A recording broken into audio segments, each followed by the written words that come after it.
Good afternoon. My name is Carol Ullman Morton, and I am Ollie's Executive Director. I'm so glad to welcome you this afternoon. As we begin with gratitude and humility, we acknowledge that we are learning, speaking, and gathering on the ancestral homelands of the Mohican people, who are the indigenous peoples of this land.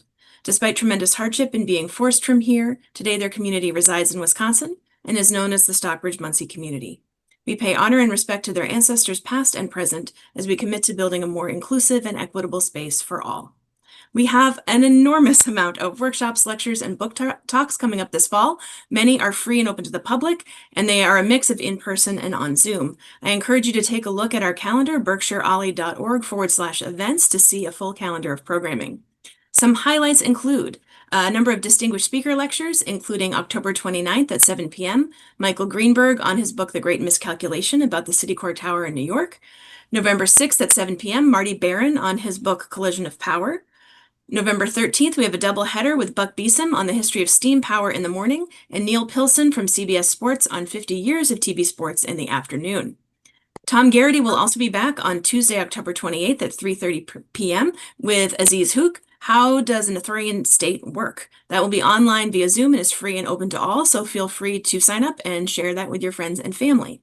We also invite you to come to BCC for a free and open to the public reading, followed by a panel discussion. Ollie at BCC and Plays in Progress present Benedict Arnold, A Tragedy in Two Acts, written by Stephen Somkin, an Ollie member, and directed by Andrew Jaffe. That will be Wednesday. You can schedule messages to send later in the Messages app. That will be Wednesday, November 5th at 2 p.m. And again, our website is berkshireollie.org/events to see the full calendar. It is now my pleasure to introduce Tom Gerety to welcome our guest today. Tom Gerety taught constitutional law through most of his career. He retired as collegiate professor of law and humanities at NYU. He headed up the Brennan Center for Justice and was president of both Trinity and Amherst colleges. He has law and philosophy degrees from Yale. And now I'll turn it over to Tom. Hi there, Carol, and hi there, everybody else, and hi there, Steve, if you're on, which I assume you are. Steve was just checking a decision from the Ninth Circuit that in the instances in behalf of the Trump administration, or deciding for the Trump administration, in staying the order from federal district judge Karen Immergut stopping the introduction of troops, National Guard troops into Portland, a subject that Steve has been working on since he was, I think, in high school. Steve, are you there? I don't see your picture yet. I am here. Okay, great. My disembodied voice. Yeah, well, that's great. I want to just start with a personal note. I think that I met Steve Vladeck more or less in his first week or two of school at Amherst College. I could be wrong. He was the eager guy who was, I think, going to Yale Law School from the first month, maybe from the first month of high school or the last month of 8th grade or something. But he was very, very interested in me and Steve and Austin Sarrett, who had also gone to Yale Law School, maybe Lawrence Douglas and some of the others on the faculty at Amherst from the beginning. And I think, Steve, you were interested in this use of the military domestically, this large question, we sometimes talk about as the posse comitatus, or the use of the Insurrection Act, et cetera. Am I right? You got interested in that as a kid, I think. Yeah, no, I mean, the person who I really blame the most for all of this is your former colleague, Nasser Hussain, Yes. who really turned me onto and got me interested in how the law deals with violent crisis. And all of these questions about sort of the U.S. authorities were blissfully academic ones when I started at Amherst in the fall of 1997, and they became remarkably urgent ones my first week of law school, which was 9/11. And so I was sort of in some ways in the right place at the right time, or the wrong place at the right time, but Amherst had a lot to do with that. Isn't that great? And the other funny thing about this conversation, we were quite chummy. I think Steve got to be an officer of the student government. I would stop by pretty often. And we talked a lot. I forget if I'm pretty sure I read your senior thesis, although I don't remember it, but I remember that it was on either the Pate Comitatus or some aspect of this militarization of the use of the military in domestic settings. Do you remember the title of it? So it was a different sort of universe. It was actually, I wrote my senior thesis about war crimes trials. Okay. So what we do when the military does bad things. Yeah. But it feels like a lifetime ago. So I contacted Steve this summer, thinking that I was contacting somebody who'd moved from Texas, where he taught at the University of Texas, up to Georgetown, where his uncle actually has a chair, and where Steve had been recently, in the last couple of years, appointed to, I think, a chair of his own in constitutional law in the federal courts.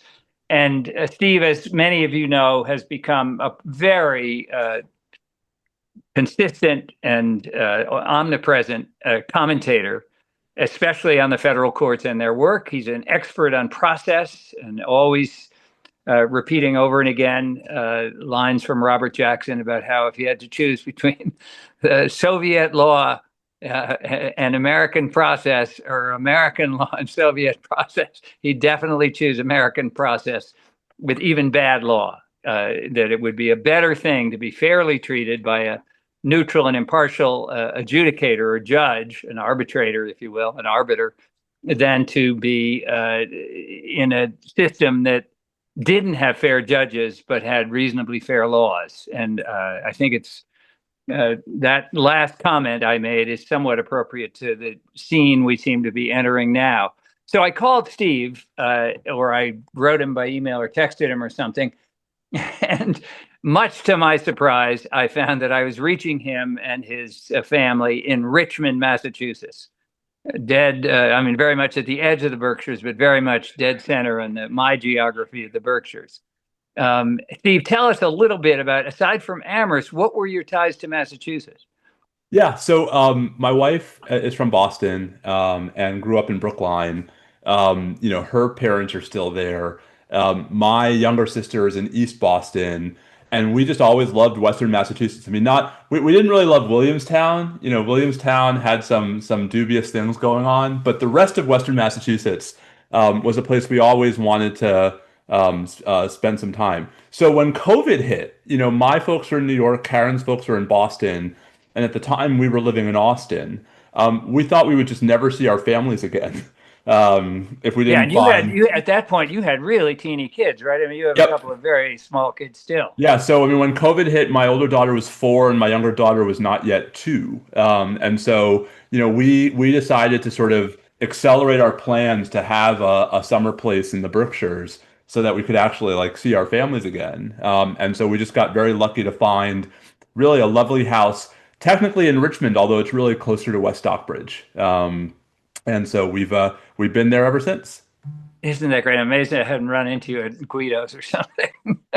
I'm sure I could. Number 6 Depot is our office away from home. So that's right. Delia was just there the other day. Well, that's a great story. I have 4 sons and as of yesterday, 8 grandchildren, and nobody lives anywhere near here. Especially recently, the one who was in Boston moved to Oxford. One's in LA, and the new baby's in Phoenix, etc. So we think you're a good son to your both your in-laws and your own parents in doing this. Well, listen, I got Steve to come on the show not so much because, and he's already spoken at Ollie about the Shadow Docket, the book in which he took the title from Will Bode at Chicago to talk about the urgent or emerging or emergency docket in which the Supreme Court has been deciding so many really important cases on an interim basis, supposedly, but actually giving every indication of a final decision without an explanation. Is that a fair summary, Steve, of the sort of dismal thesis of your book, the sad thesis of real mournful sense of the court not living up to the standards? Yeah, and I would just say in broader terms, not meeting the moment. I mean, there are stories that you can tell about each of the now 24 rulings we've gotten from the Supreme Court in Trump-related emergency applications since really March is when this began. But in the aggregate, I mean, the real problem is that not only is the court almost reflexively siding with the administration, but it's doing so without providing any kind of rationale. It is increasingly insisting that even unexplained rulings are precedents. It has started chastising lower courts for not fully sort of following those precedents in other cases that might be distinguishable. And we've seen, I mean, Tom, as you know, we've seen a really remarkable backlash from lower court judges. I mean, we saw, last Saturday, the New York Times had a story reporting the results of a survey where a whole bunch of lower court judges expressed, to me, unprecedented criticism of the court. It's not the first time we've seen that. So, one of my friends for my birthday got me this journal. And unfortunately, I think the real problem is it's too thin. Like there's not enough pages in here to really cover all the ways in which I think the court, Tom, it's a conservative court. It's a court that's going to be sympathetic to this president. But I think the way that it has been endorsing Trump's actions to this point has been really not helpful in preserving our institutions at this, I think, pretty difficult moment. Yeah, and Carol mentioned it. I don't know if you know Aziz Huq Yep. at Chicago, but I hired him directly off when I was the head of the Brennan Center, directly off of a clerkship with Ruth Bader Ginsburg. And he just published a book last year at Oxford called The Rule of Law, and he's got another book now on his notions that he's taking from this German refugee lawyer who ended up at the University of Chicago, Ernst Fraenkel, about a dual state, the way that authoritarianism or dictatorships work by trying to keep the trains running, if you will. Ordinary life goes, but those we are oppressing or those we are exterminating under an utterly lawless, totally discretionary emergency regime. And, I mean, Fraenkel talked about the normative state, which is the sort of business as usual, contracts get enforced, speeding tickets get paid, right? Contracts are honored. Right? Yeah, you can sell your house or rent your apartment. Yeah. Yep. Versus the prerogative state, right? Which is the executive claiming ever more power over disfavored groups. And Tom, what I think is so important about Aziz sort of re-unearthing, right, Fraenkel, is, Frankel's, I think, most important point was that the two states couldn't exist without each other. And that actually the prerogative state, where the government turned its authorities toward the powerless, depended upon the normative state really to thrive, right? And that, it depended upon folks being able to sort of look over their shoulder and say, oh, well, I don't see any evidence of this. Yeah. Just like Hillel said, when they come for you, when they're coming for the other guy, but I'm doing fine. And a lot of us feel that in the bubbles of, middle or upper middle class safety that we live in most of the time, while neighbors who are, undocumented contractors or young kids or what have you get terrified and often abused by ICE. Well, the reason I mentioned to Steve, and I'd like to ask him to pull back a bit with us. Most of the people who'll be listening into this are much less interested in the details of the federal courts. And especially when you think about us being, I'm 79, and a lot of people listening in are in my vicinity of age, which you ain't. And what I think there's a sense that you have at this age, and I assume your parents are not much younger than I, and your uncle even. There's a sense of sadness, really, that the world we may leave in the next few years, the world of America anyway, but an America that affects much of the globe, is just such a different America from the one we expected graduating from school during protesting the Vietnam War or perhaps participating in the civil rights struggles. And I want you to step back from the courts and the docket, if you will, and ask you to reflect, because I think you're in a uniquely good position to do so, on hope and on where we're losing a lot in America. There's a essay in the Times by this German sociologist Reckwitz. I don't know if you saw it, about loss. He apparently has written a book. I don't think it's translated because I tried to get it out of the library in the bookstore yet. But the idea that this globalization period has meant loss for many people, and consequently a rising sense of frustration and anger and resentment. And certainly we know that in our own towns and in America. Steve, how hopeful are you that this is, as you said in a discussion with, you said it more than once, but I heard you with Bill Kristol saying, we're going to look back on this time as a bad time in America. historians are going to say this was a really rough time in America for our Constitution, for our government, for our kind of, indeed, for our, at this point, we're looking at harm to science, harm to medicine, harm to universities, harm to the flow of immigration that has strengthened us in so many ways, entrepreneurially, intellectually, Nobel Yeah. Prizes. I mean, so many things have been already eroded or harmed. How hopeful are you about America, the America you're going to, I hope, grow to be at least my age in? Um, so I'm a Mets fan, so I have to be a sort of Yes, fatally sir. optimistic person. I guess I'm hopeful in a couple of ways that might not be obvious and I think are worth explicating. And to be clear, this is not because I'm in any ways Pollyannish about the moment we're in or the dangers. I mean, I wrote a piece for my Substack this morning about just how big a test I think this Illinois National Guard case is, right, for the moment we're in. Um, so I guess a couple things. I've been a professional, I guess, law professor, if that's a thing, for 21 years, and the history of my career has been a history of degrading separation of powers, where we went from a period of time when you still had Congress asserting itself as an institution, right, even when it was controlled by the same party that controlled the White House, in ways that we just don't see anymore. By 2007, I think there's a major article in the Harvard Law Review titled "The Separation of Parties, Not the Separation of Powers." Yeah, right. I know the Right? article. Yeah. And so it seems to me that like there's lots about this particular moment that are uniquely bad, but we have been building or sliding toward this, really for 15 to 20 years now, where, political institutions have stopped asserting themselves as institutions and where it's really all become a question of maximizing the political advantage that any one party has at any one moment. I don't think I need to tell anyone why that has been toxic for our politics. We are now seeing how it has been toxic for our policy.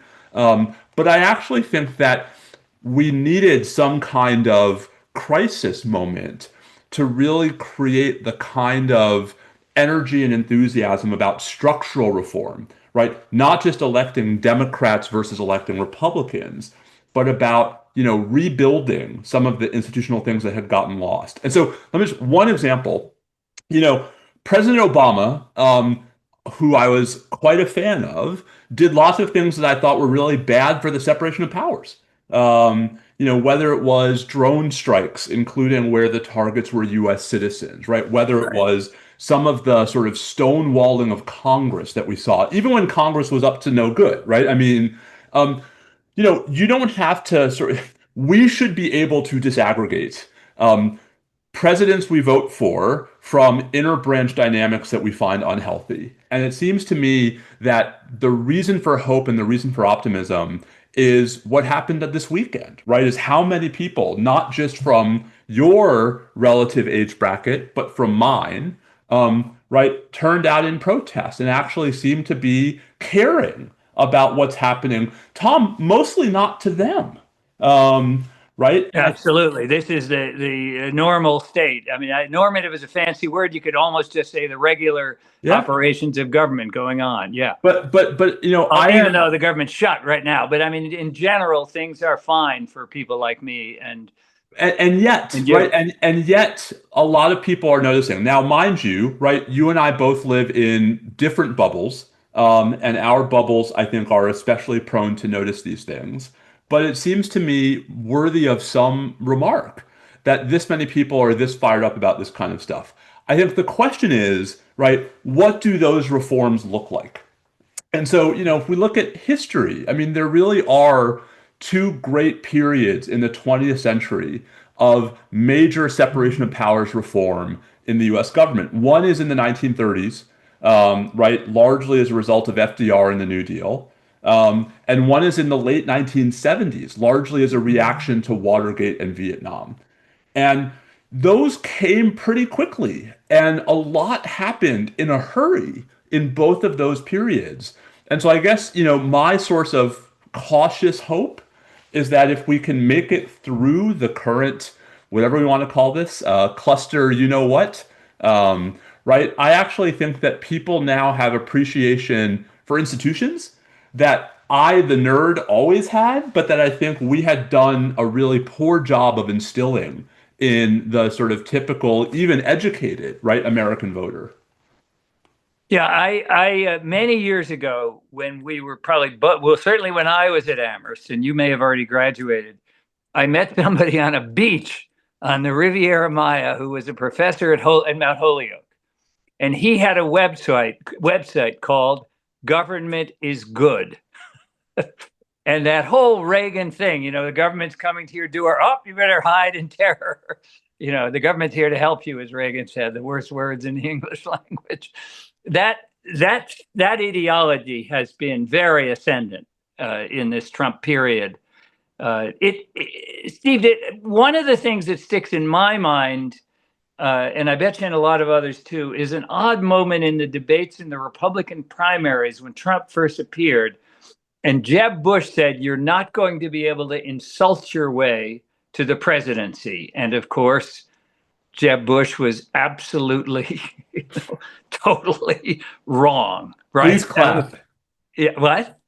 Please clap. That was Jeb Bush's famous line, right? Please clap. Yeah. And our politics has deteriorated so badly that some of us are having moments of despair, I guess. Yes, our bubbles may be okay, and even our children's bubbles or grandchildren's, but we look forward, we see a country that is really, the other night, you may know David Rudenstein, Yep. who's writing a book now on Charles Evans Hughes Court Yep. in the 20s and 30s. And he said to me the other night at dinner, right across the street from Depot 6, where you get your coffee, because he met us there, he said, he's undermining American civilization.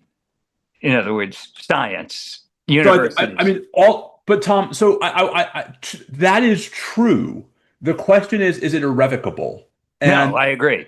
Right. And so it seems to me that we should be sort of howling at the moon about the distinction between the damage that Trump is wrecking on all of our institutions and what to me are those features of the damage that are not reparable. And so, I can conceive of how you restore the relevant funding, for example, to NIH and to universities and all that stuff. I can conceive of how you can, sort of put tighter limits on some of the stuff that Trump is doing. What I really don't think you can do overnight is get Congress to start being Congress again. And not just when the president's of the other party. I mean, there's folks who watched The West Wing will know the until Aaron Sorkin came along less well-known story about Sam Rayburn, which is, Rayburn has a freshman congressman come to him and say, "Where are the Republicans? I want to see the enemy." And Rayburn says, "Son, the Republicans aren't the enemy. They're the opposition. The Senate, that's the enemy." Right?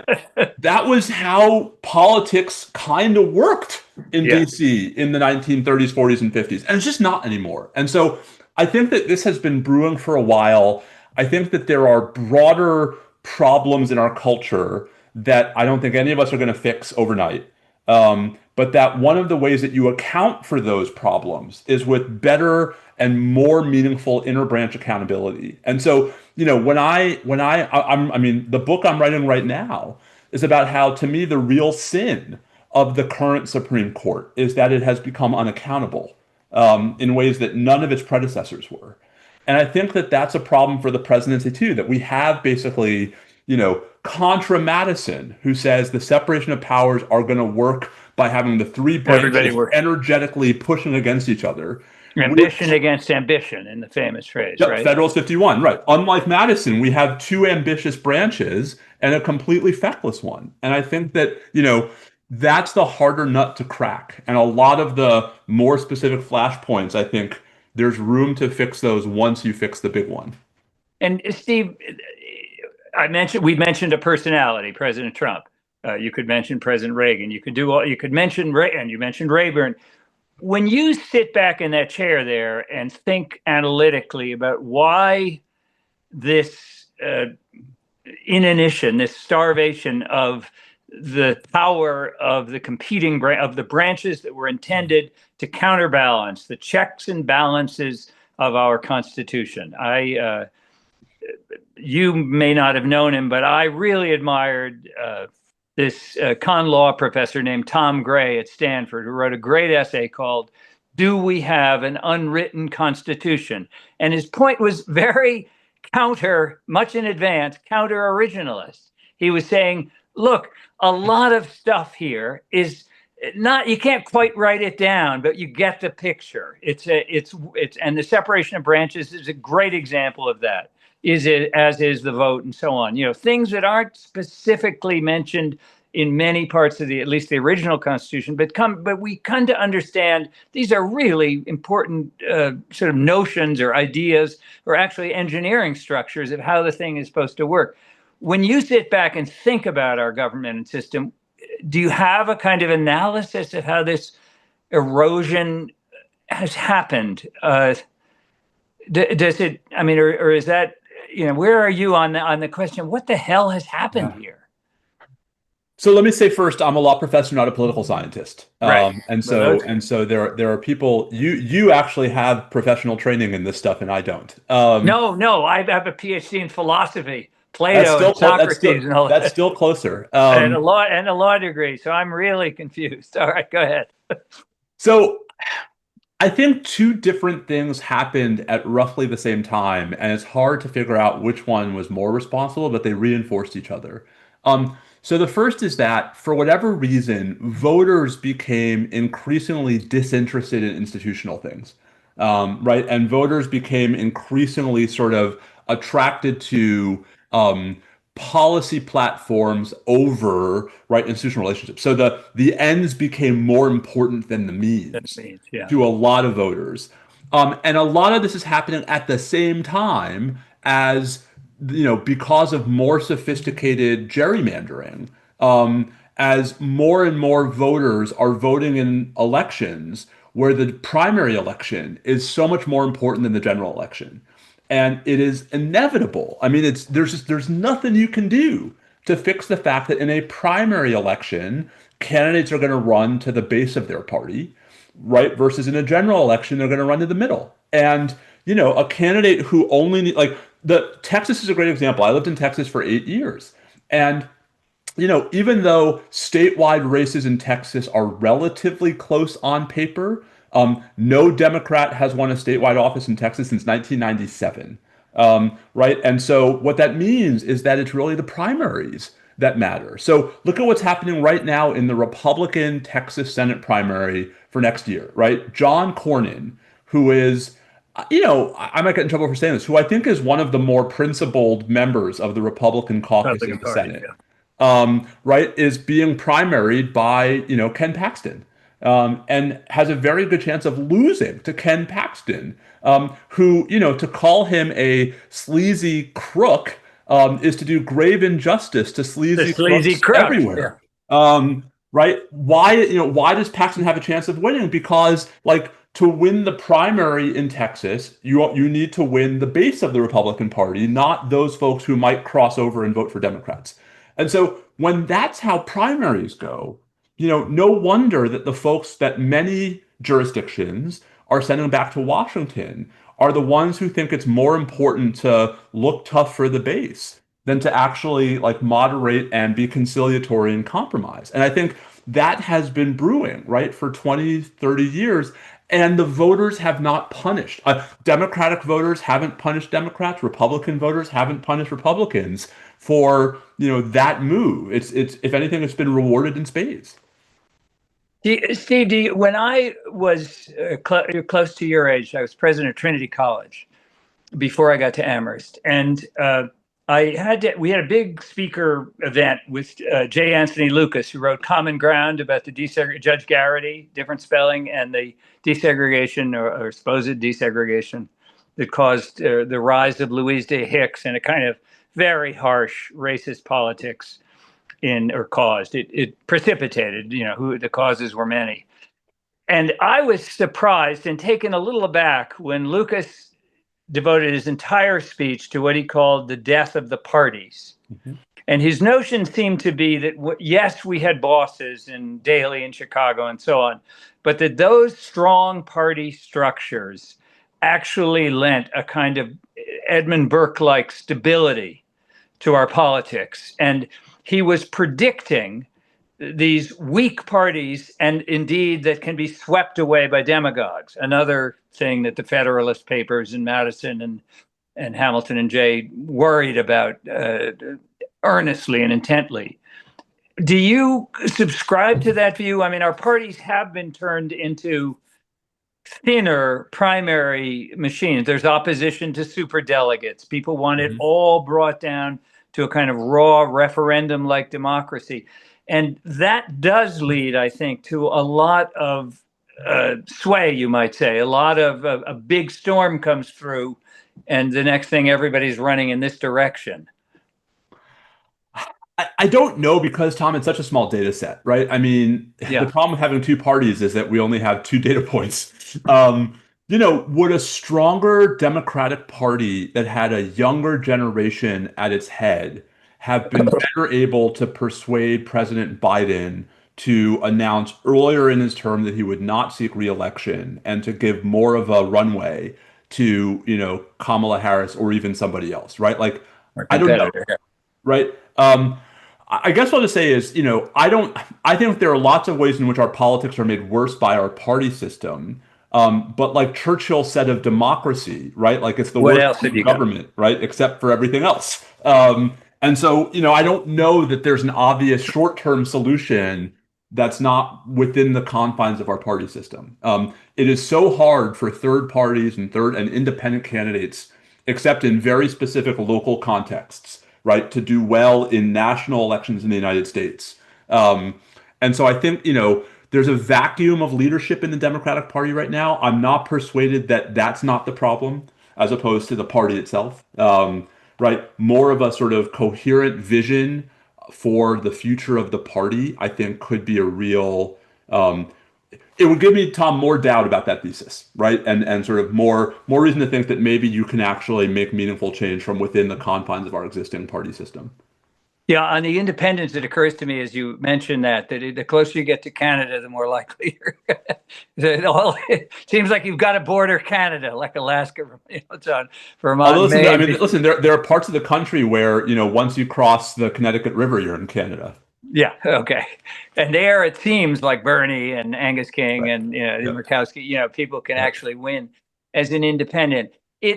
It reminds me of something I think I heard George Mitchell, speaking of Maine, the senator from Maine, who is credited with the Irish peace process, imperfect as it is, but a lot better than the Troubles.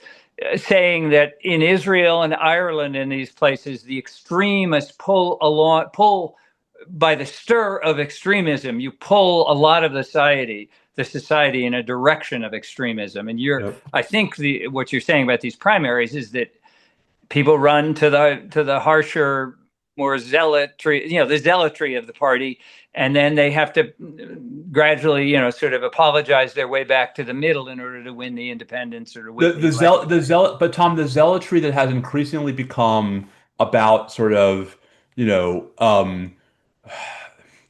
punishing the other side, right? Yeah.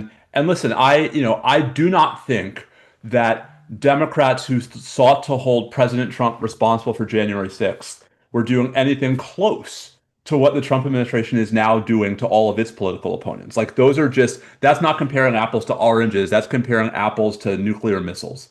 But, right, I do think that it's a similar politics, where it's a politics of sort of organizing against the enemy as opposed to organizing around a coherent affirmative vision. And, there are reasons why I think, unfortunately, those politics in our current moment have been more successful. And I think a big part of where we are is that we haven't figured out yet how to break that cycle. There was a great play at Barrington Stage of Artur Rubinstein's son, played Eisenhower in his dotage, reading life. Did you see this, Steve, with your wife?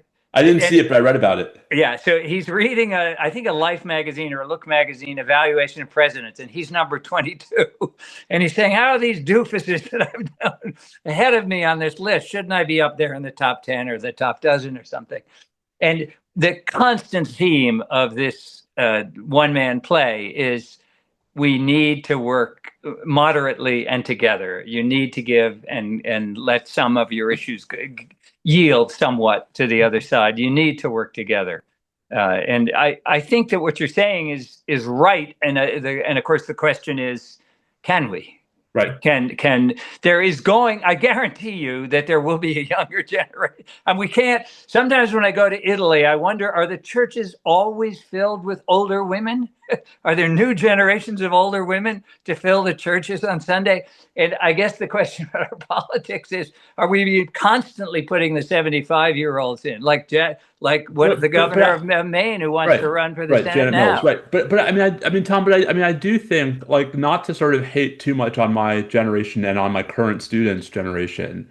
I think that there is energy there. I think there just isn't leadership. And so, if it really becomes about finding common ground, not maybe on immigration policy and not maybe on, transgender rights, even though that shouldn't be that complicated, right? But common ground on, like, hey, we should have 3 branches of government, right? Common ground on, hey, Congress should get to control the purse, and members of Congress who don't think that's their job should be sent home. Like, common ground on, hey, presidents of both parties should not be able to blow up ships in the Caribbean, right, without Congress having said boo.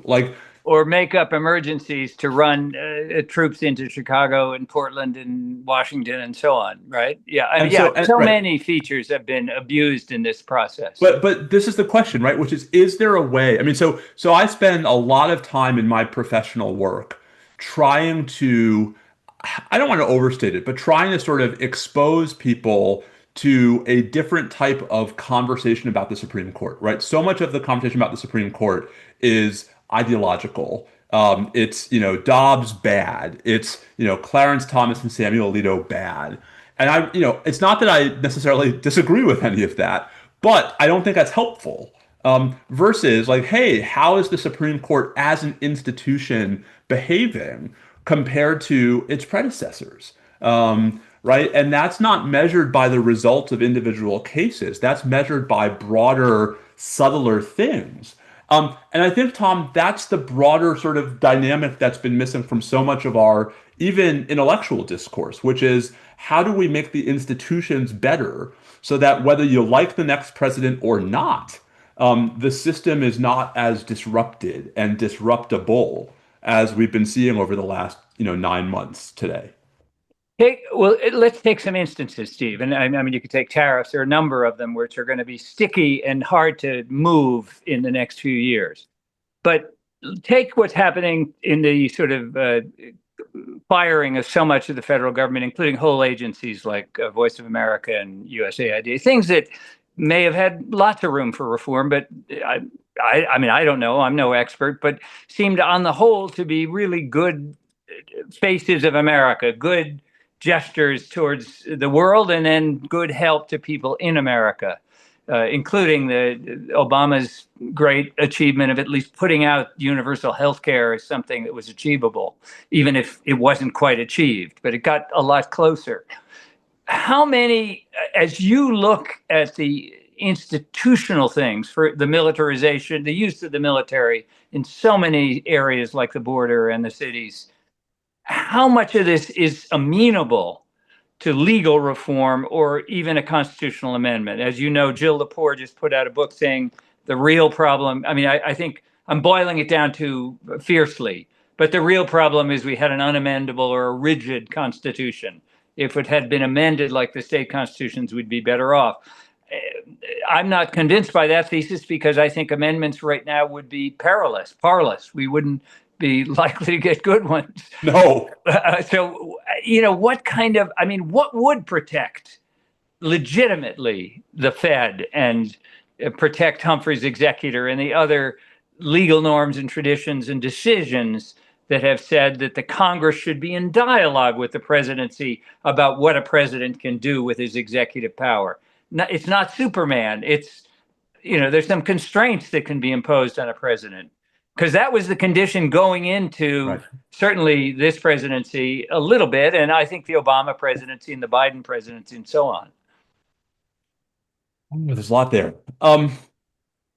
So I think part of the problem is that we've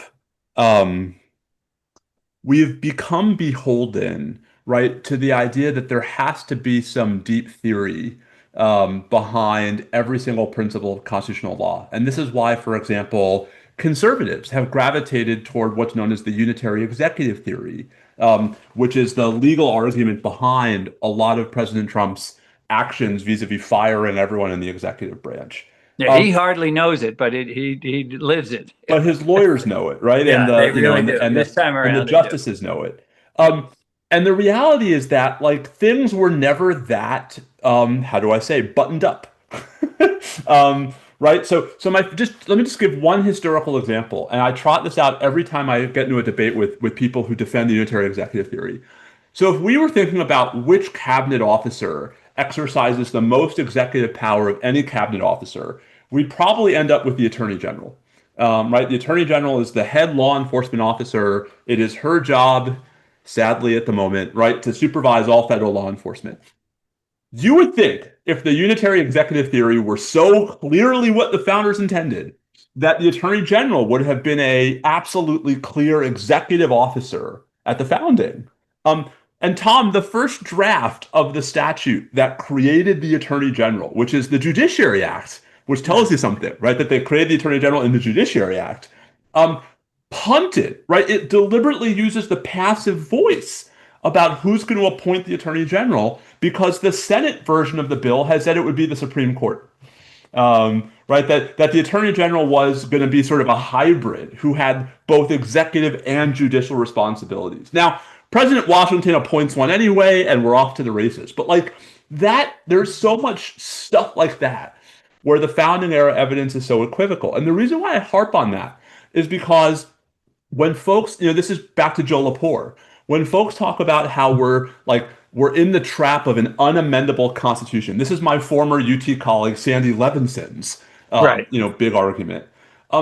My response is not just yours, which is, be careful what you wish for, but also that at prior moments in American history, we haven't needed amendments because the law has responded in what Bruce Ackerman calls, constitutional moments, right? Where sort of prevailing conventions shift. And my favorite example of this is 1937. So 1937, right, probably the most important sort of sub-constitutional shift in American history. You have a Supreme Court that had spent the better part of 4 years, right, thwarting FDR left and right, striking down a whole bunch of New Deal policies, right, at a time when they were the last conservatives in power in any meaningful way in the entire federal government. And FDR, runs in 1936 for re-election almost against the court. And he comes back and he proposes his, I think, not very well-conceived court packing plan, where he's going to put 6 new justices on the court. But what he's really doing is he's holding a gun to the court's head. Right. And the court blinks, right? And so you have this sort of stunning progression of decisions where the court doesn't just change its view, Tom, on some specific questions, but when it changes its entire understanding of the relationship between the federal courts and state and federal statutes, right? That sort of, ushering in the era of what we call rational basis review, right? Where sort of ordinary laws that didn't have discriminatory features and that didn't raise obvious constitutional questions were presumptively valid. Folks can defend or critique the validity of that shift. No one denies that it happened. And it happened without a constitutional amendment. It happened because the Supreme Court could see the writing on the wall and saw a massive public alignment against the court. And so I guess, I'm not this is sort of tying back to one of your prior questions. Part of why I haven't given up hope is because I don't know why another comparable realignment isn't possible. Not tomorrow and not probably in the midterms next year, but in 4, 6, 8 years from now. The question is just how do you create a narrative where that alignment is desirable? And that's, one of the, I think, only useful things about the Trump administration is that it is exposing for all to see why those institutional arrangements that we used to have actually were valuable. We're pretty good. Yep. Yeah, your notion of this sort of, that you started out this kind of long paragraph, and it's a good paragraph. I don't mean to tease you on that. With the notion that some people in constitutional law seem to think you need a high theory for every set of decisions you make. And it reminds me of a kind of maybe a casual interpretation of the wars of religion that had such an influence on the Enlightenment. Namely, once you get high theology involved in dispute, your resolutions are going to become more and more tenuous and even impossible. If people are standing on this high principle that the Flight 93, the government's about to go, the whole thing is going up in flames because liberal commies, or the whole thing's going up in flames because we have, that makes a lot of sense to me, that you'd much rather deal as a congressman or a senator with people who are making law, realizing that this is not a life and death thing on every turn here. We don't need a high theology of every move we make. Indeed, a low theology that we say a little less doctrine and a little more accommodation and compromise is what will get us through. Steve, I want to pause just for a second to say that there have been several people on the chat who are saying, are we going to get a chance to ask this guy some questions? And they don't mean me, they mean you. And it's we've got about 40 minutes left if you'll stick with us until roughly 5. And so I hope you can.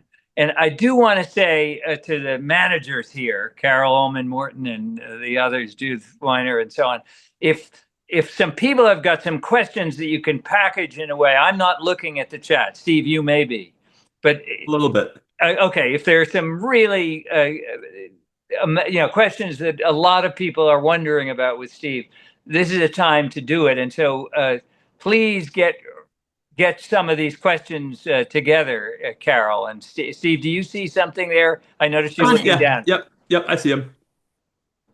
You see any that really you'd like to take a shot at? I mean, there are some good. I want to get to some of these, and some of them are about what we can do. But I think let's go a little bit longer, and then we can turn toward that maybe in like 10 or 15 minutes. Okay, so I want to ask you about the military and the ideological turn led by Hegseth. Whatever you make of his intelligence, his depth, his character, etc., these are not the civic virtues that the framers thought they were praising and looking back to the Romans. But how bad is it? I mean, when we started, you were catching up on this Ninth Circuit overruling of the federal district judge Karen Immergut, and now and then this morning's post that you posted on One First. And by the way, I want to recommend One First. I read it first or often early in the morning. And for those of you who wonder about the name, it starts at the first level with the address of the Supreme Court of the United States, that marble microphone out of which the bellowing voices of concurrence and dissent and opinions comes. And it's 1 First Street Northeast. I have 3 grandchildren who live 5 or 6 blocks further north from there. Along this is my Amherst education. This is the creativity that I learned at Amherst College. Yeah, but I think you also mean first principle. I mean, actually, it's an interesting question. What do you mean by One First beyond the teasing around about the address? I guess I sort of had 3 different meanings in mind. So the address is the sort of the cop out, right? That the court's address is One First. The second thing was also, my plan when we launched the newsletter just under 3 years ago was that it would always be the first thing folks would see in their inboxes on Monday morning. And so, because the Supreme Court, when it's in session, starts making news at 9:30 on Monday morning. Monday morning, yeah. And so my plan was to beat them. And so the one first, like one thing to read first. And then the third thing is there is a mentality in sort of two different vectors of Supreme Court discourse about sort of the first among equals idea. So one of those is that the Chief Justice is first among equals when it comes to the sort of the relative powers of the nine justices. But then there's also this view that like the sort of the court, right, is first among equals when it comes to interbranch disputes over the meaning of the Constitution. And so I'm trying to sort of capture a lot of different ways in which there's firsts in multiple directions going on when we talk about the Supreme Court. That that echoes, at least in my mind, it suggests this point about separation of powers, that each of the branches, I mean, obviously Congress is Article 1, the first branch, and Article 3 is the court. So, Article 2 is the president. It is the case, I think, that the framers envisioned each of these branches of having a distinct firstness, a distinct and special power that would be in dialogue with and compromise with the others as they moved along. Is that accurate? I mean, do you see that way, or do you see Congress as having given up a first position to be almost supine, as people say now? I think it's a little bit chicken, a little bit egg. Okay. Right. That I think presidents really going back to, the post-World War II period have been trying to take more and more power from Congress, and that Congress has finally stopped resisting. So there was I'm going to forget who there's the Oklahoma congressman, Tom Cole, who is only especially important among the 435 members of the House because he's the chair of the House Appropriations Committee. And so kind of the most important member of Congress when it comes to appropriations.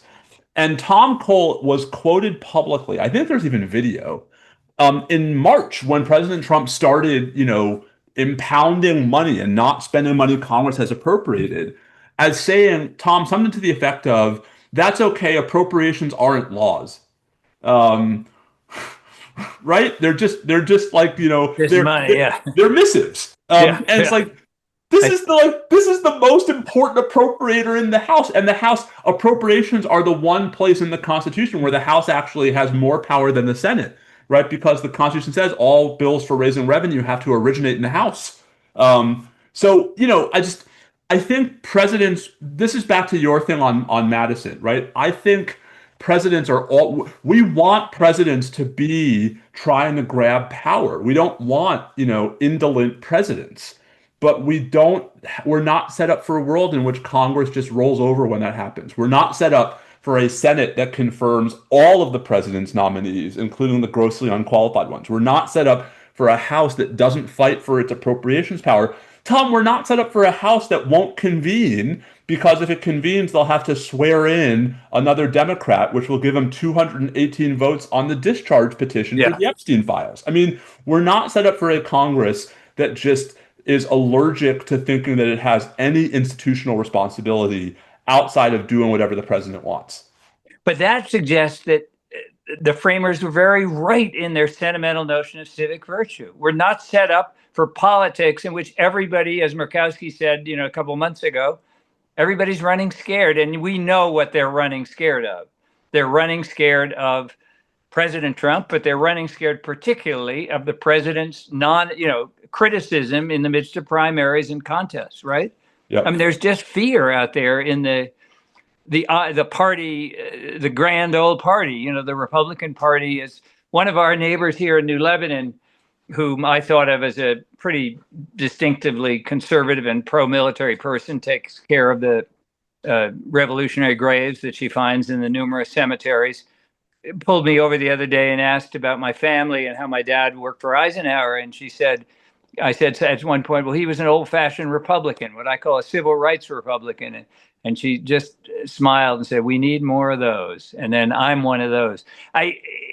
they're running scared of him. I mean, that's pretty clear from all the kowtowing. The psychology of this administration is lavish, absurdist praise that makes you look like a fool to outsiders, right? But lavish it in the direction of the man who can actually give you preferment or promotion. That's an amazing thing, and it does suggest that there's a certain psychological element here of character, really, that is we've lost in at least on one side of the aisle, I think, and that does seem. Well, Biden enjoyed some of it when people wouldn't go up to him and say you should quit, right? I mean, again, like I think the reality of our moment is you can find bad behavior on both sides, but not in remotely the same volume and not to the remotely the same egregious extent. To me, egregiousness and moral depravity. Yeah. The larger point, though, and I think this is where a lot of the questions are going. Oh, and I think Carol's trying to get our attention. Go keep rolling, and then I have Okay. some questions for you guys. Okay. Oh, good. Okay, we'll keep gathering, Carol. So the larger point, and then I do want to make sure Carol jumps in. I think the larger point, Tom, is I don't think this is as irredeemable and as sort of irrevocable as certainly I know my parents think. Right. And the reason for that is because even though there are so many fellow citizens of ours who have embraced things I can't believe they've embraced. The real margins when it comes to presidential elections is actually relatively tiny. It would not take much, right, to sort of, you don't need to persuade the median Trump voter, right, to to elect a Democrat in 2028. The problem again is so imagine a world in which, right, some Democrat is elected president in 2028. What does Congress look like, right? Is it a Congress with a Democratic majority but a filibuster in the Senate? Is it a Congress that is dedicated more on sort of finding out all the bad things Trump did than on actually trying to put in place real structural reforms going forward? I mean, I think it's worth remembering that that President Biden had, a House and a Senate without a filibuster-proof majority, but still a Senate majority. Yeah. And plenty of people like me spent a lot of time in 2021 saying you got to pass these institutional reforms. You've got to, for example, narrow the Insurrection Act. And other get rid of all these emergency powers, right? That's right. You look everywhere you look, as that Brennan Center study showed, there are emergency powers. And so I think the question, and I really do want to get out of Carol's way. The question is, how do we send to Congress, not just from Western Massachusetts, but from all over the country, right? Folks who actually think reigning in the executive is important, no matter who the executive is. Like that to me is the challenge. But it's also one that I haven't given up on the possibility that we can actually meet that challenge. Excellent. Okay, Carol, let's go. Okay, so we have a question actually related to the emergency powers conversation, which is how much damage do you think the Patriot Act did in laying the groundwork for where we are today?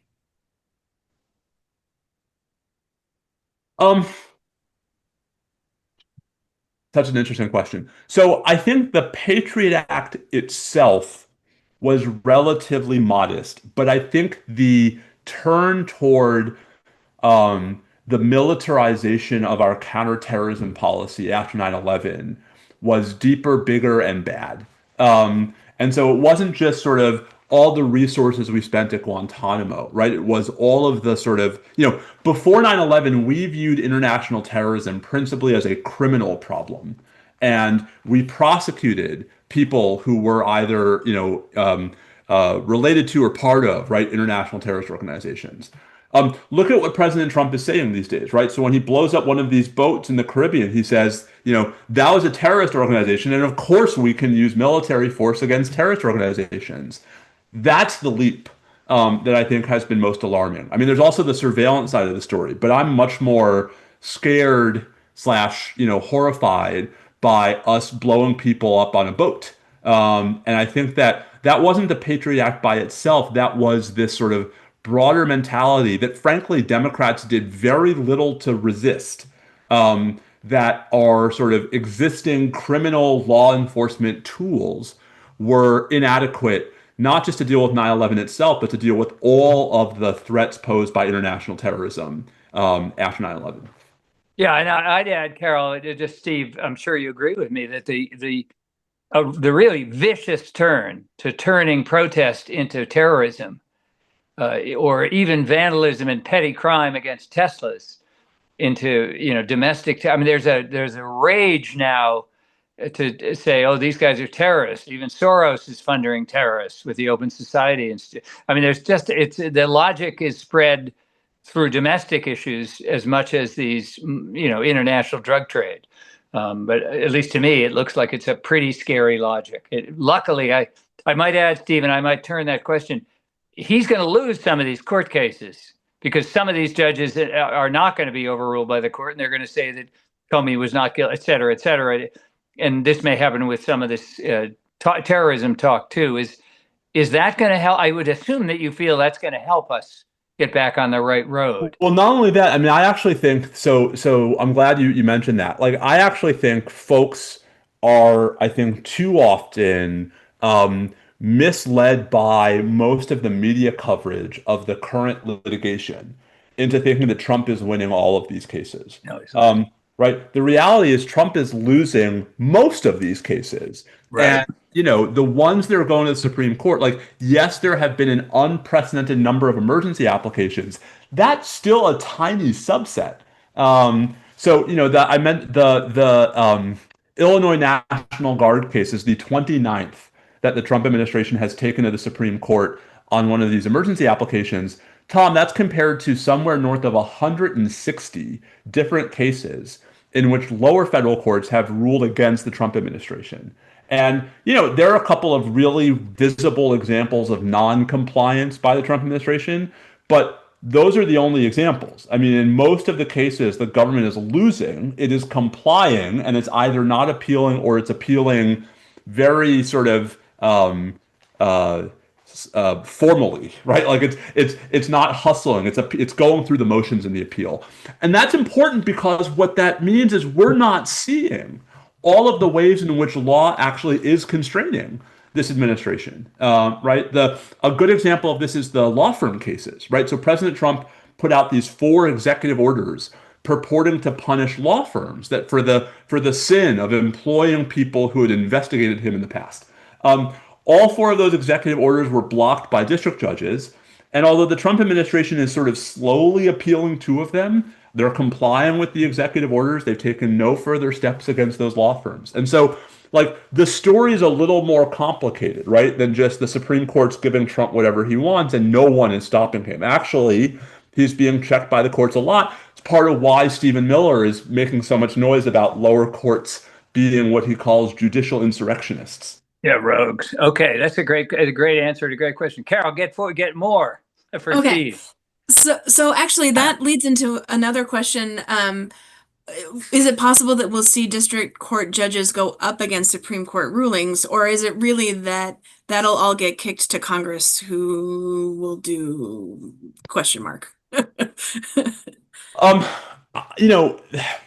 If the typical district judge, and not everyone is the same, but the typical district judge, I think, would say, I'm allowed to criticize the Supreme Court. I'm not allowed to ignore it. And so I think what we're going to see long before we see a district judge who literally says, I don't respect your authority. I think what we'll see is I'm following you, but here's why you suck. And frankly, Carol, we're seeing that. I mean, for folks, the Judge Burroughs in Boston, who has the Harvard case, wrote this remarkable opinion in early September where she took a couple of very healthy shots at Justice Neil Gorsuch, right, because of a concurring opinion Gorsuch had written in August in which he had chastised one of her colleagues, right? And, Carol, that was, to my perspective, almost unheard of. That's increasingly less unheard of because more and more judges are doing it. And so I think it will be less active defiance by district courts and more district courts speaking publicly, whether in their opinions or whether through the media or in speeches, about just how badly they think the Supreme Court is acting. And to be clear, the district judges are complaining not about the results the Supreme Court is reaching. All of these judges, I think, would concede that the Supreme Court gets to disagree with them substantively, right? The district courts are complaining that the Supreme Court is basically holding the lower courts to an impossible double standard, where on the one hand, the Supreme Court isn't explaining itself, but on the other hand, it is expecting district courts to understand the unexplained rulings. That's an institutional objection, not an ideological one. And it's why I think you're seeing it not just from Democratic appointees on the district court bench, but from Republicans as well. Very good. There was Carol? Yeah, there was a question about Chief Justice Roberts, and the question was, does he want a stronger executive branch? I guess I would also add, like, what's your sense of sort of I'm sorry, my brain just went bloop, bloop, bloop. What's your sense of how he sees the Supreme Court's role in shaping what happens in terms of those separation of powers? Yeah, John Roberts, I think it's right that he's probably the most important person in this conversation, but man, he's become something of an enigma. I think two things are true. I think the first thing that's worth saying is John Roberts, for his entire career, has been a staunch defender of executive power. Even if he's been a little less defensive of executive power when Democrats were president, it is still a pretty consistent through line in his work. But I think also John Roberts at least fancies himself an institutionalist, and sees at least part of his job as Chief Justice, right, as trying to keep the Supreme Court sort of above the political fray. Good luck with that. And so I think part of what, is going on in these cases is Roberts, I think, trying to play for time. And part of why I think the court's not writing is because I think Roberts, sees sort of granting emergency relief as a sort of least worst alternative, where if he denies emergency relief, he provokes Trump. If he writes an opinion explaining why Trump should be allowed to do what he's doing, that makes it permanent, right? Whereas here, he just sort of lets Trump do what he's doing for a little while, and maybe we'll come back to it later. During the first Trump administration, right, only one case that reached the Supreme Court on an emergency application, only one Trump policy made it back for plenary review, and that was the travel ban. Right? There are going to be more. I mean, the tariffs case is getting argued in 2 weeks. Right? Some of the executive branch removal cases are going to be argued in December and January. The birthright citizenship cases, which I still think Trump is going to lose, are going to be argued probably in February.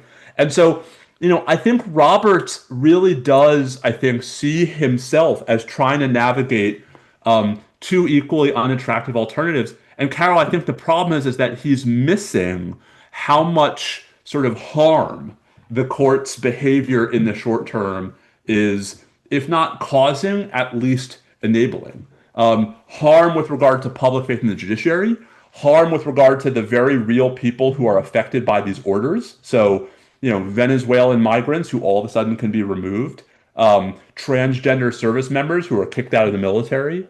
Like, these are consequences. And Roberts may think those consequences either aren't as grave as I do, or he may think that it's worth it. But I think that's the trap he has put himself in.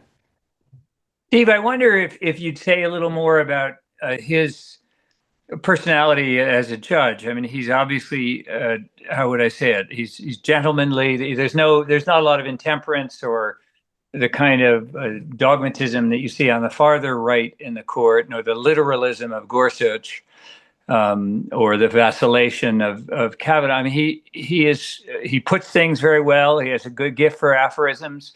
He's obviously one of the really intelligent people on the court now, and yet he doesn't seem to be able to bring, and this may reflect the shift in quote unquote conservative ideology. I like to say there's nothing conservative about the right wing as we see it now. I'd like to know what they're conserving. They're certainly not conserving the environment or the Constitution or most of the rights that a lot of us have enjoyed that weren't hitherto weren't recognized as long as they should have been. What do you make of his personality? I mean, is he just, or is it just that the personalities who've joined the court are not really amenable, that they too represent this unpersuadable politics or ideology that you talked about earlier?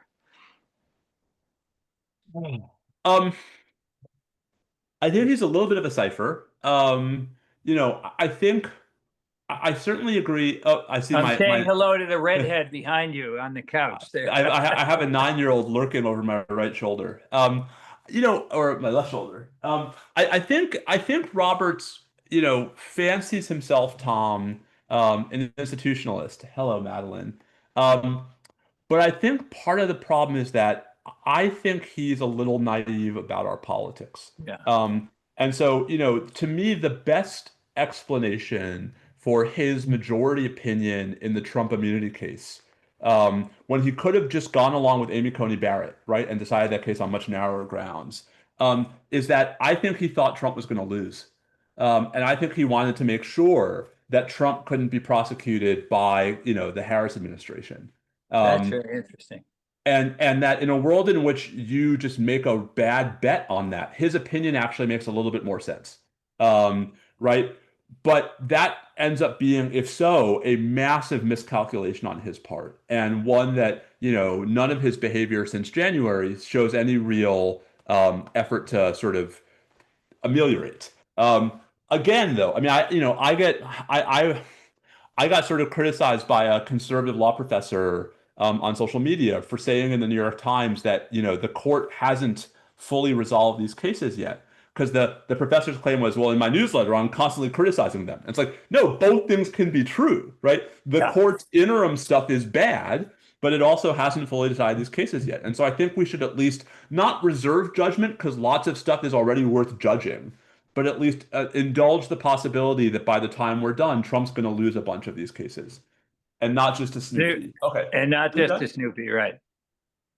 Maddie. Okay, do you want one more before you move to the what to hope for questions? Sure. Okay. We had some questions about the boat bombings, and so here's sort of my summary of them. What's at play legally around these bombings, and using fighting terrorism as the justification for killing folks without due process and in foreign waters? So what happens next in the courts? So unfortunately, right, these kinds of uses of force historically have been very difficult to challenge in court. And that's because first, they're usually brief, and so there's no opportunity for ongoing relief in a court. And second, there are all kinds of procedural doctrines that get in the way of obtaining damages. And so historically, right, the principal checks on these kinds of abuses have been from Congress. Now, because that's not happening, I think we might try to see some innovation on the judicial side. Maybe we will see more efforts to sort of hold folks liable for damages. But, it's been a real defect in our jurisprudence for a long time, just how hard it is to sue the federal government for damages. I don't know that folks fully appreciate. So, if a Berkshire County police officer or a Massachusetts state police officer pulls you over in violation of your Fourth Amendment rights, you're going to have a pretty easy time suing that officer. They may have a defense, but you're going to be able to sue them.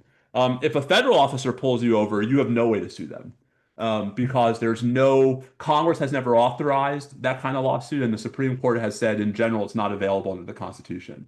So, Carol, I think part of the problem is that we expect there to be legal remedies in at least some circumstances in which there really aren't. And historically, that has been less of a problem because there were other reasons why the government would be deterred from engaging in lawless behavior. What we're seeing now is that we have a government that is not subject to those same deterrents. And I think that's a real problem. Indeed. Agreed. Okay, here's a question about sort of making our pivot toward what next.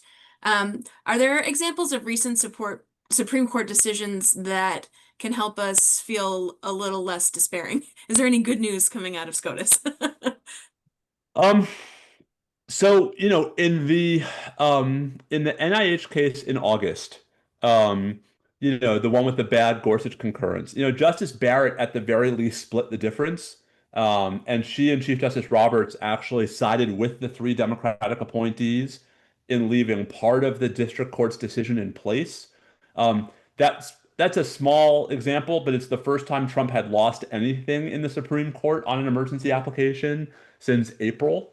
Um, Another example, I think, is in the Lisa Cook case. So Lisa Cook is the, member of the Federal Reserve Board of Governors, who President Trump wants to fire.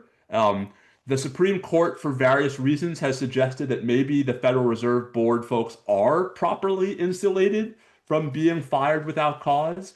And so instead, the Trump administration made up some cause. They sort of manufactured these mortgage fraud allegations against Cook that really don't stand up to scrutiny. So Cook sued, challenging her potential removal. A district court blocked her removal, left her on the board. The DC Circuit, the Federal Appeals Court, left that decision in place. And the Trump administration asked the Supreme Court to, let him fire her. And the Supreme Court, they didn't say no, but they didn't say yes. They deferred that question for an oral argument that's going to take place in January.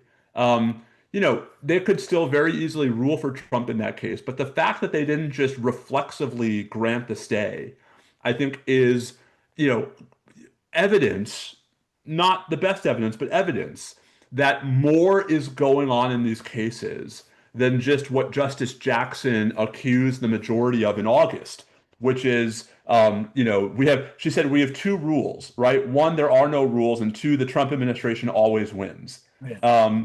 So they don't always win. They win more than they should, but those are actually, I think, meaningfully different. And then I think the question is, what's explaining the cases where the court is pushing back if it's not where I think it should be?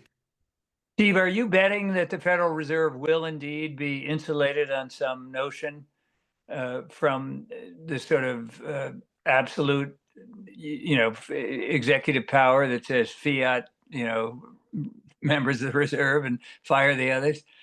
I mean, I do, but I'll just say, and I wrote a post about this for my newsletter. Yeah. If you're going to have an exception to the unitary executive theory for the Federal Reserve because central bank independence is so important, that kind of blows a big hole in the middle of the unitary executive theory because there are lots of other functions in the executive branch for which independence seems important. Again, I don't, it's not that I have a lot of faith in the Supreme Court. It's that I don't think the Supreme Court is invested in its own irrelevance and destruction. And so, Carol, the sort of embedded in, I think, one of the prior questions was like, what do I think Roberts is just trying to expand executive power? I think the better answer is that the most important votes on the court are deeply invested in judicial power. And, not necessarily lower courts' power, but their power. And that, until and unless they perceive Trump as a threat to their power, they're going to largely, get out of the way. The problem is, right, I think he is already more of a threat to their power than they appreciate. Because I don't know that the average Trump voter really understands the difference between Chief Justice John Roberts and Chief Judge Jeb Boasberg. To the point that criticizing the latter isn't viewed as also undermining the courts writ large. Like that to me is back to where I think they're being naive. And that's a Madisonian point. They're right there by yielding their, if you will, their dignity, their sense of real, how would you say it, real deliberation. We are really here to think about the Constitution and laws of the United States. We're not going to conform to Ketanji Brown Jackson's rules or her aphorism that we don't have any rules or we always yield to the president. Yeah, I think that makes a lot of sense. That's a Madisonian point. The sooner underneath all this, they do have ambition.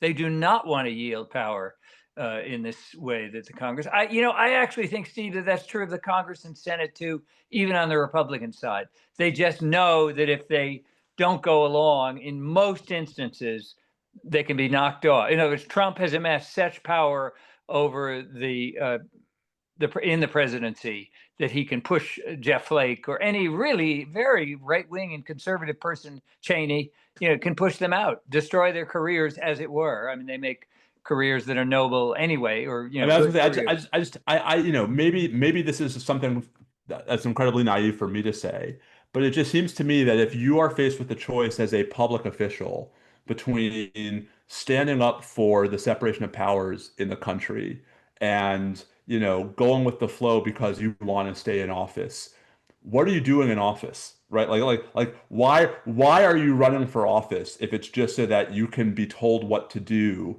right, by someone who you can't control? It's not consistent with why I would think someone would want to be, an elected representative, but I'm not one myself. Carol, we're nearing the end here, and Madeline is Yeah. soon going to have her way.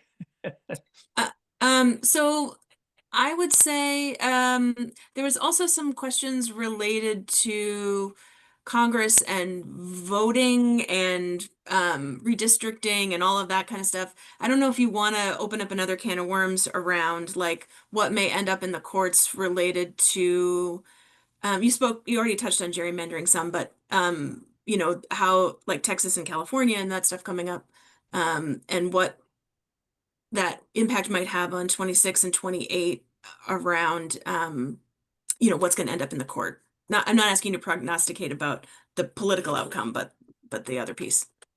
I mean, so for better or for worse, and I would argue quite vehemently for worse, the Supreme Court has basically gotten the federal courts out of any challenges to partisan gerrymandering. And so what's happening, this is why, Gavin Newsom is doing what he's doing. The only real sort of defense against what Texas and Indiana and other red states are doing is for the blue states to do it too.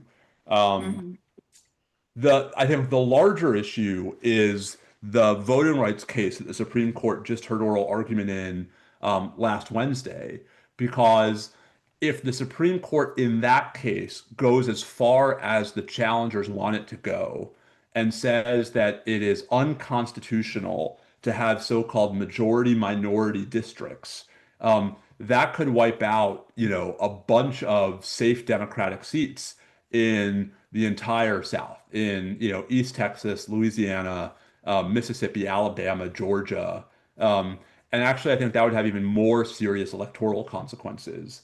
Because unlike partisan gerrymandering, where there's at least some ability for Democrats to play give and take with the Republicans, there's no sort of response to that I think would be effective. It would mean that Democrats would have to have like a +6 or +7 edge nationally just to retake control of the House. That is a problem. It's a big problem. It is one that I think actually could be fixed by statute. I mean, Congress has the power to set uniform nationwide rules for elections. It has largely refused to do so historically. But, in a world in which the Democrats are in control of, the House, the Senate, the presidency, maybe as early as 2029, I would put, sort of gerrymandering reform probably in my top five, right, of things that should be the, first things, and if frankly, the only things, right, that we really care about getting through that Congress compared to all the, important but smaller stuff. It's a very good answer. The question about the majority black districts and the continuation of, if you will, of the Voting Rights Act as an act that is seeking again and over the years to cure the racist past, not just of the South, but of New York and other jurisdictions that used to be under Section 5 pre-clearance, is a really interesting one, Steve. You remember how Rick Pildes would write that maybe if we didn't have these majority black districts, it would modify, there would be a more compromised politics. I guess you are very pessimistic about that.